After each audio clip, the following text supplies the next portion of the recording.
ఓం శ్రీ కృష్ణాయ నమః. కృష్ణుడు చిన్నప్పుడు చాలా అల్లరి చేసేవాడు. దాంతో చాలామంది యశోదాదేవి దగ్గరికి వచ్చి కృష్ణుడు చేసే అల్లరి గురించి చెప్పేవారు.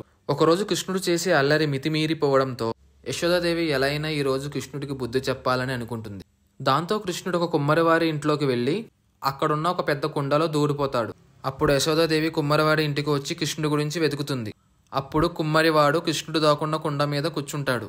అప్పుడు యశోదాదేవి ఈ కుండను తప్ప అన్ని కుండలను వెతికి కృష్ణుడు లేడనుకుని వెళ్ళిపోతుంది. కుండలో ఉన్న కృష్ణుడు, నన్ను కాపాడినందుకు మీకు చాలా ధన్యవాదాలు, ఇక్కడ చాలా ఇరుగ్గా ఉంది, నన్ను బయటికి వదలండి అని అడుగుతాడు.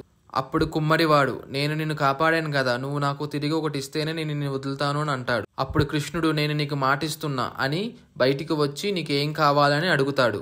అప్పుడు కుమ్మరివాడు, నువ్వు చిన్నపిల్లోళ్ళ కనిపించినా నువ్వు దైవంతో సమానమని నాకు తెలుసు, నాకు మోక్షాన్ని ఇవ్వు అని అడుగుతాడు. సరే, మా అమ్మ నుంచి నన్ను కాపాడినందుకు నీ ఒక్కడికే కాదు ఈ కొండకు కూడా నేను మోక్షాన్ని ఇస్తున్నాను అంటాడు.